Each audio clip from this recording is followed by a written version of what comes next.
अस्सलाम वालेकुम जी। आज का लेक्चर हमारे पास है अ कैपेसिटिव लोड थ्रू एसी। मतलब हमने देखना है कि सोर्स ये आपके पास एक ईएमएफ है और सर्किट में सिर्फ और सिर्फ एक कैपेसिटर लगाया गया है, यानी जो सारा लोड होगा आपके पास कैपेसिटिव लोड है। तो तब हम देखेंगे कि पोटेंशियल डिफरेंस और करंट का क्या ताल्लुक बनता है। तो कैपेसिटर की वजह से जो पोटेंशियल डिफरेंस होगा दैट इज कॉल्ड वीसी, और कैपेसिटर से जो करंट पास करेगा दैट इज कॉल्ड आईसी। आप देख सकते हो सर्किट में इस वक्त कोई और चीज मौजूद नहीं है मास वाई कैपेसिटर के और एक ईएमएफ के सोर्स के एसी सोर्स के। ठीक होगी बात। तो जनाब अब अगर आप इस चीज को समझो तो अल्टरनेटिंग करंट अब आपको समझ है कि उसमें एक पॉजिटिव हाफ होता है एक नेगेटिव हाफ होता है। तो अगर आप इस फिक को समझना चाहो तो आप देखो कि जब आपके पास शुरू में जब भी आप स्विच ऑन करोगे तो बैटरी के पास पोटेंशियल डिफरेंस है, बैटरी ईएमएफ बना रही है, उस वक्त कैपेसिटर पे कोई पोटेंशियल डिफरेंस नहीं है। तो अब चार्जेस हाई पोटेंशियल से जाएंगे लो पोटेंशियल की जानिब, यानी उस लम्हे करंट ज्यादा होगा। जब से जैसे चार्जेस कैपेसिटर पे पहुंचना शुरू करेंगे तो क्या कैपेसिटर पे पोटेंशियल डिफरेंस डेवलप होना शुरू हो जाएगा। एक वक्त ऐसा आएगा क्वार्टर साइकिल तक कि कैपेसिटर पे मैक्सिमम चार्ज पहुंच चुका होगा। उस वक्त कैपेसिटर का पोटेंशियल डिफरेंस बैटरी के पोटेंशियल डिफरेंस जितना हो जाएगा, यानी अब मजीद कोई चार्ज नहीं आ सकता कैपेसिटर तक। बात समझने वाली है कि जब अगर मैं पूछूं चार्जेस क्यों कैपेसिटर की तरफ गए, आप कहेंगे कि शुरू में कैपेसिटर पे कोई पोटेंशियल डिफरेंस नहीं था, बैटरी का पोटेंशियल डिफरेंस हाई था, चार्जेस हाई पोटेंशियल से गए किस तरफ, लो पोटेंशियल की तरफ। तो जब चार्जेस कैपेसिटर तक पहुंचना शुरू हो गए तो कैपेसिटर ने क्या बनाना शुरू किया, पोटेंशियल डिफरेंस। अब कैपेसिटर का पोटेंशियल डिफरेंस बढ़ते बढ़ते बढ़ते बढ़ते उतना हो गया जितना बैटरी का मैक्सिमम पोटेंशियल डिफरेंस था, यानी दोनों एंड्स पे पोटेंशियल सेम हो चुका है। तो इसका ना कोई चार्ज फ्लो नहीं करेगा। तो अब जरा इसको इस फिक की मदद से समझो। तो जब शुरू में कैपेसिटर पे कोई पोटेंशियल डिफरेंस वीसी जीरो था, एट दैट मोमेंट करंट तेजी से चला ताकि वो आपके पास हाई पोटेंशियल से जा सके लो पोटेंशियल पे। तो जैसे जैसे चार्जेस डिपॉजिट होते गए प्लेट पे तो अब वहां से आने वाले चार्जेस की मिकदार कम होती गई। एक वक्त ऐसा आएगा कि कैपेसिटर और बैटरी का पोटेंशियल सेम हो जाएगा। तो अब आप देखो पोटेंशियल डिफरेंस बढ़ रहा है तो करंट कम होता चला जा रहा है। अब आपको वजह समझ आ रही होगी करंट क्यों कम हो रहा है, क्योंकि अब कैपेसिटर ने उतना पोटेंशियल डिफरेंस बना लिया है जितना बैटरी के पास है। तो चार्जेस क्यों उस तक आए, दोनों एंड्स का पोटेंशियल तो सेम हो रहा है। तो इसका मतलब करंट चलता है जब क्या होता है, पोटेंशियल डिफरेंस होता है। अच्छा, अब इसके बाद देखो क्या होगा कि कैपेसिटर फुली चार्ज हो चुका है। अब क्या होगा कि कैपेसिटर डिस्चार्ज होगा। जब कैपेसिटर डिस्चार्ज होगा तो इसका मतलब ये हुआ कि कैपेसिटर हाई पोटेंशियल पे है और बैटरी का पोटेंशियल आपने लो हो गया है, क्योंकि आपके पास अब वहां पे नेगेटिव हाफ आ रहा होगा। तो कैपेसिटर पे जो स्टोर चार्ज था वो दोबारा बैटरी की तरफ जाना शुरू कर देगा। तो अब क्या होगा कि जैसे जैसे कैपेसिटर से चार्ज निकलेगा तो कैपेसिटर का पोटेंशियल डिफरेंस कम होना शुरू हो जाएगा और जो वो चार्ज पहुंच किसके पास रहा है, सोर्स के पास, क्योंकि सोर्स पे नेगेटिव पोटेंशियल आ चुका है। तो इसका मतलब सोर्स इस वक्त लो पोटेंशियल पे है, किसके लिहाज से, कैपेसिटर के लिहाज से। तो कैपेसिटर तेजी से चार्जेस को पहुंचाएगा वहां तक। तो जैसे जैसे चार्जेस सोर्स तक पहुंचेंगे तो क्या कैपेसिटर का पोटेंशियल डिफरेंस कम होता चला जाएगा। तो अगले हाफ में देखो जब कैपेसिटर आपका पीक तक आ चुका था उसके बाद कैपेसिटर जब पोटेंशियल डिफरेंस कम होना शुरू हुआ, क्यों, क्योंकि चार्जेस सोर्स की जानिब चलना शुरू हो गए थे। ये चीज आपने समझनी है। तो अब आपके पास इसके बाद क्या होगा, पोलैरिटी चेंज हो चुकी होगी। जब पोलैरिटी चेंज होगी तो इसका मतलब चार्जेस अगले क्वार्टर में क्या होगा कि वहां से अब कैपेसिटर के दूसरे जो दूसरी प्लेट पे डिपॉजिट होना शुरू हो जाएंगे, सेम उसी तरीके से जैसे पहले हुआ था कि जब अब बैटरी एक तरह से हाई पोटेंशियल पे होगी और कैपेसिटर की लोअर प्लेट लो पोटेंशियल पे होगी, तो वो चार्जेस अब एक तरह से दूसरे, चूंकि पोलैरिटी चेंज हो गई है, अब पहले पॉजिटिव ऊपर था नेगेटिव नीचे था, पॉजिटिव नीचे नेगेटिव ऊपर, तो करंट तो पॉजिटिव की वजह से ही चलाना है, तो आपके पास करंट इस पॉजिटिव से इस प्लेट पे जमा होना शुरू हो जाएगा। तो एक लम्हा ऐसा आएगा जब सोर्स की ईएमएफ आधा हाफ हो गया है, आधे हाफ का मतलब आपका आधा साइकिल जो एसी का है उसमें जीरो वोल्ट आ चुका है। तो अब आपके पास उस लम्हे के बाद जैसे ही पोलैरिटी चेंज होगी तो आपका सोर्स का ईएमएफ जो है वो बढ़नी शुरू हो जाएगी, तो वो कैपेसिटर पे चार्जेस पहुंचाना शुरू कर देगा। तो सोर्स कब तक कैपेसिटर पे चार्ज भेजता रहेगा? जब तक कैपेसिटर का पोटेंशियल डिफरेंस सोर्स के बराबर नहीं हो जाता। तो अब आप देखो कि आपके पास फिर करंट बढ़ना शुरू हो गया है और आपके पास पोटेंशियल डिफरेंस बढ़ता जा रहा है। तो आपके पास मैक्सिमम करंट चला, चलते चलते चलते चलते चलते चलते करंट जीरो हो गया। कब जीरो हुआ? जब कैपेसिटर का पोटेंशियल डिफरेंस मैक्सिमम हो चुका है। क्यों? जब कैपेसिटर का पोटेंशियल डिफरेंस मैक्सिमम होगा तो बैटरी उसके तक मजीद चार्जेस नहीं पहुंचा पाएगी, तो चार्जेस स्लो होते जाएंगे, होते होते जीरो हो जाएगा। तो ये कंसेप्ट है सारा जनाब आपके पास कैपेसिटर में से करंट के फ्लो और कैपेसिटर के गिर जो पोटेंशियल डिफरेंस बनता है उसका। ये मैंने आपको सारी इसकी फिजिक्स समझाई है कि फिजिक्स की सेंस में आपने पोटेंशियल डिफरेंस को समझना है।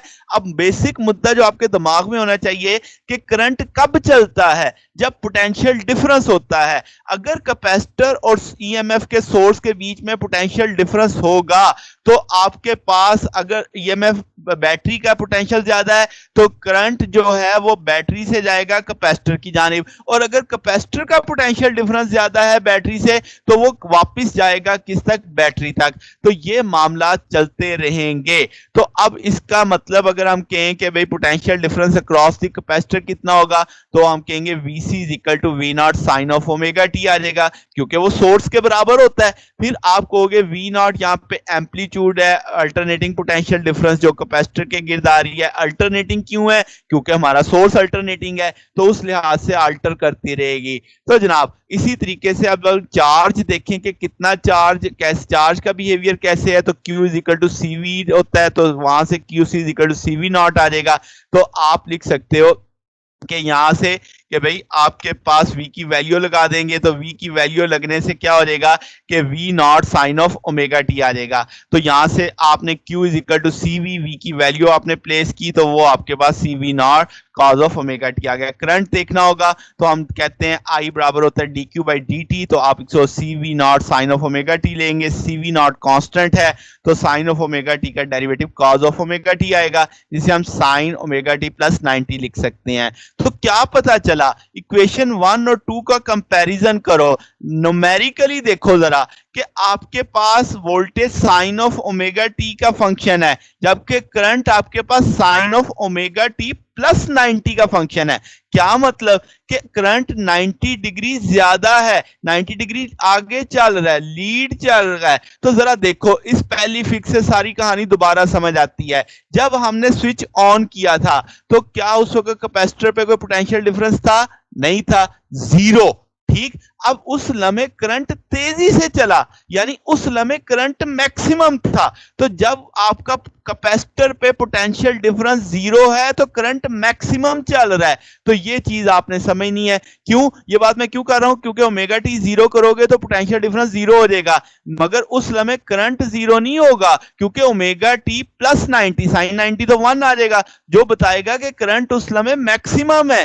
तो आपके पास जब आप कंपेयर करते हो VC और IC को, तो आपको पता चलता है 90 डिग्री या π/2 रेडियन का फर्क है या 1 क्वार्टर साइकिल का फर्क है। तो ये एक तरह से एक इन फेज नहीं रहे, तो इसका मतलब इनके बीच में 90 डिग्री का फेज लैग या फेज आ रहा है। तो IC आपके पास 9 प्लस 90 है, तो इसका मतलब जो कैपेसिटर में से करंट है वो 90 डिग्री लीड करता है पोटेंशियल डिफरेंस अक्रॉस कैपेसिटर के। तो आपके पास इसका मतलब आईसी मैक्सिमम पे पहले पहुंचता है किसके लिहाज से, वीसी के लिहाज से। तो जनाब इसको अगर हम फेजर डायग्राम की मदद से समझें तो आप कहोगे कि भाई आपके पास आप देख सकते हो 90 डिग्री का डिफरेंस आ रहा है, मैं इनको एंटी क्लॉकवाइज लेके जा रहा हूं, आपका वीसी ओमेगा टी बना रहा है। अब आपके पास आपने फेजर डायग्राम को एंटी क्लॉकवाइज लेके चलना होता है। आप देख सकते हो आईसी का फेजर मैंने बड़ा रखा है, वीसी का फेजर मैंने छोटा रखा है। तो आपके पास एक जब आप घुमाते जाओ जरा सोचो, वीसी जब वर्टिकल एक्सिस पे आएगा तो आईसी क्या हॉरिजॉन्टल एक्सिस पे आ जाएगा, यानी आपके पास 90 डिग्री का फर्क चलता रहेगा, यानी 1 क्वार्टर साइकिल का फर्क फिक्स रहेगा आपके पास जैसे जैसे आप इस फेजर को रोटेट करवाओगे। अब कैपेसिटिव रिएक्टेंस है VC is equal to ICXC है। अब रिएक्टेंस को क्या समझो, ये समझो कि चार्जेस ने जब आना है कैपेसिटर तक तो उनको कितनी मुश्किल आएगी, यानी एक देसी जुबान में बोलूं तो समझो कैपेसिटर की रेजिस्टेंस कि कैपेसिटर कितनी रुकावट डालता है आपके पास चार्जेस की फ्लो के अंदर। तो XC बराबर आ जाता है किसके, VC ओवर IC। हमने यहां से समझा कि V आपके पास ये C omega C V not है, सारे को हम IC का नाम दे देते हैं। तो आपके पास ये चीज आ जाएगी V naught C omega C V naught क्या आ जाएगा, 1 ओवर ओमेगा सी से कट जाएगा। तो आपके पास ओमेगा सी आ जाएगा आपके पास 2 पाई एफ इंटू सी, एफ यहाँ पे फ्रीक्वेंसी है। तो इसका मतलब क्या हुआ कि रिएक्टेंस फ्रीक्वेंसी के इनवर्सली प्रोपोर्शनल है। इसका मतलब जितनी तेजी से आपके पास ओसिलेशन ईएमएफ आपके पास चार्जेस को भेजेगा वापस लाएगा उतनी ज्यादा रिएक्टेंस होगी। इसका मतलब है कि आपके पास जो है उसकी जो रिएक्टेंस है वो सिर्फ कैपेसिटेंस पे नहीं डिपेंड कर रही, वो एंगुलर फ्रीक्वेंसी ओमेगा पे भी डिपेंड कर रही है, ठीक है। और XC के यूनिट हम ओहम मानेंगे जस्ट लाइक जैसे वो रेजिस्टेंस के होता है। तो आपके पास रिएक्टेंस का कंसेप्ट आपको समझना है कि जनाब कि जब आपके पास जितनी तेजी से अगर फ्रीक्वेंसी कम होगी तो इसका ना करंट आहिस्ता आहिस्ता चलेगा, जितनी आपके पास इनवर्स रिलेशन के तौर पे आपने इसको देखना है। रिएक्टेंस कम है, इसका ना फ्रीक्वेंसी ज्यादा है तो आपके पास XC कम है, इसका ना फ्रीक्वेंसी ज्यादा होने का मतलब ऑसिलेशन तेज होंगी, चार्जेस जल्दी जाएंगे जल्दी वापस आएंगे। तो आप इस चीज को इस सेंस में समझ रहे हैं कि आपके पास कैपेसिटर जल्दी चार्ज हो रहा है जल्दी वापस आ रहा है, तो इसका ना चार्जेस की मोशन ज्यादा है, रैपिड है, तो इसका अंदर उस वक्त रिएक्टेंस कम है। तो ये बेसिक कंसेप्ट है आपके पास XC का। तो जनाब ये आज का हमारे पास हमने देखा कैपेसिटर का बिहेवियर, जब आप उसको AC सोर्स में लगाते हैं तो हमें पता चला कि कैपेसिटर में से जो पोटेंशियल डिफरेंस होता है कैपेसिटर के अक्रॉस, वो उसमें से गुजरने वाले करंट से 90 डिग्री पीछे होता है, यानी करंट जल्दी मैक्सिमम पे पहुंच जाता है कैपेसिटर में एज कंपेयर टू कैपेसिटर के गिर्द बनने वाले पोटेंशियल डिफरेंस से। बात समझ आ गई? तो ये हमारा बेसिक मुद्दा था और आपने इसको फेजर डायग्राम की मदद से समझा। XC आपने समझा कि ये कैपेसिटर की रिएक्टेंस है, टूल आपने इसका पढ़ा 1 ओवर ओमेगा सी, आप इसे 1 ओवर 2 पाई FC के तौर पे भी देख सकते हैं। तो जनाब ये आज का लेक्चर था। अगर आपको इसमें कोई बात पूछनी हो, कोई डाउट हो तो आप कमेंट कर सकते हैं। वीडियो अच्छी लगी हो तो वीडियो को लाइक कीजिएगा, दोस्तों के साथ शेयर कीजिएगा। आज के लिए बस इतना ही, बाकी इंशाल्लाह फिर नेक्स्ट देखेंगे। ओके, अल्लाह हाफिज।